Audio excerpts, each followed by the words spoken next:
इस बीच एक और बड़ी खबर का मैं रुख करती हूं।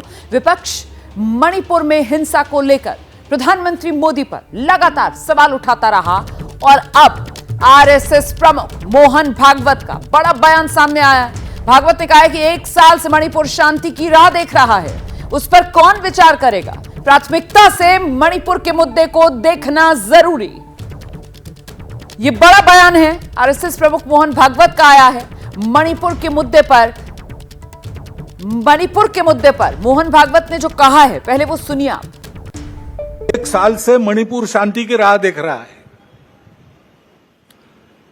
उसके पहले 10 साल शांत रहा। पुराना गन कल्चर समाप्त हो गया ऐसा लगा, और अचानक जो कलह वहां पर उपज गया या उपजाया गया, उसकी आग में अभी तक जल रहा है, त्राही त्राही कर रहा है। कौन उस पर ध्यान देगा? प्राथमिकता देके उसका विचार करना ये कर्तव्य है। तो ये तो नसीहत, और वो भी बड़े सख्त लहजे में सरकार को देते हुए सुनाई पड़ रहे हैं आरएसएस प्रमुख मोहन भागवत। जिस तरीके से उन्होंने अपना पूरा बयान रखा कि इससे पहले 10 साल तक मणिपुर हिंसा और गन कल्चर से बाहर निकल आया था, आखिरकार पिछले 1 साल से मणिपुर में हालात इतने खराब जो हुए हैं उसके लिए जिम्मेदार कौन है, और वो अब तक संभले क्यों नहीं है कि 1 साल होने आ रहा है और मणिपुर अभी भी शांति की राह देख रहा है। देखिए, इस बीच राजनीति में पक्ष विपक्ष और चुनाव में नकारात्मक प्रचार को लेकर भी आरएसएस प्रमुख ने बयान दिया। मोहन भागवत ने कहा है, संसद में 2 पक्ष इसलिए हैं ताकि सिक्के के दोनों पहलू सामने आ सकें। चुनाव आपस में स्पर्धा है, युद्ध नहीं, कंपटीशन है, वॉर नहीं। जिस प्रकार एक दूसरे को लताड़ा गया चुनाव में, इससे समाज में मनमुटाव बढ़ेगा। वास्तव में संसद क्यों है और उसमें 2 पक्ष क्यों है? इसलिए है कि दोनों पहलू उजागर हो। किसी भी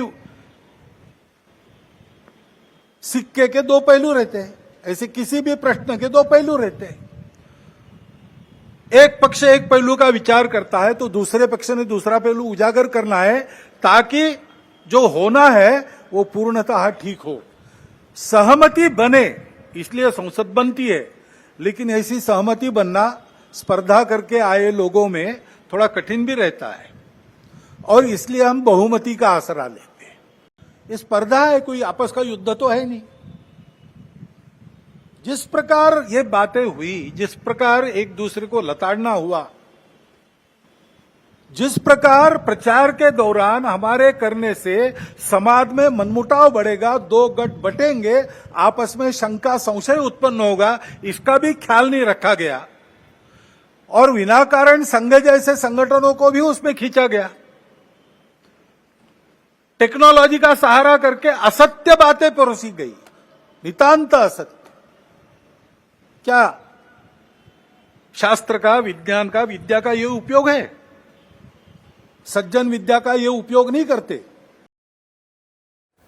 सीधे आपको लेकर चलते हैं, हमारे साथ हमारे सहयोगी अंकित गुप्ता इस वक्त मौजूद हैं, और जरा जानते हैं अंकित से कि आखिरकार अंकित, मोहन भागवत का ये संदेश क्या समझे देश?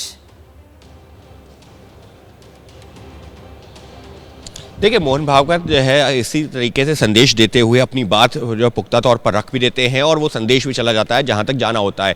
लेकिन सबसे पहले बात करते हैं मणिपुर की। तो मणिपुर को लेकर के सरकार लगातार ये कहती रही है कि साल भर पहले जो हालात थे उसमें अब बेहतर हुए हैं, और उसी का ताज़ा उदाहरण दिया जा रहा है कि जिस तरीके से अभी जब ये लोकसभा चुनाव संपन्न हुए हैं तो वहाँ पर जिस तरह से बढ़ चढ़कर लोगों ने मतदान प्रक्रिया में हिस्सा लिया है, अपने वोट का इस्तेमाल किया है, वो दिखाता है कि कैसे कैसे नॉर्मल जो वहाँ पर हालात हैं सामान्य हो रहे हैं, नॉर्मल हो रहे हैं। लेकिन इस सबके बीच में अभी भी अगर ये कहा जाए कि पूरी तरह से सामान्य हो गए, जी नहीं, लेकिन सरकार का लगातार ये कहना है कि जिस मुद्दे को लेकर के विवाद शुरू हुआ था हाईकोर्ट के आदेश के बाद में, वो जो है उस पर हाईकोर्ट अपना पुनर्विचार कर चुका है, अपना फैसला दे चुका है। लिहाजा अब स्थिति पहले से बेहतर है और जल्द पूरी तरह से नॉर्मल हो जाएगी। रही बात जिस तरीके से आरोप प्रत्यारोप और शब्दों का इस्तेमाल किया गया है रोमाना, उसमें कुछ जो है मतलब दो राय नहीं है। फिर चाहे वो सत्ता पक्ष की तरफ से हो, विपक्ष की तरफ से हो, जिस तरह से एक दूसरे के ऊपर कटाक्ष किया गया, कई बार हम लोग भी जो इस बात को लेकर के जब चर्चा हो रही थी चुनावों के दौरान, तो यही हो रहा था कि क्या जो एक जो है डेकोरम होना चाहिए या जो एक जो आपस में एक दूसरे को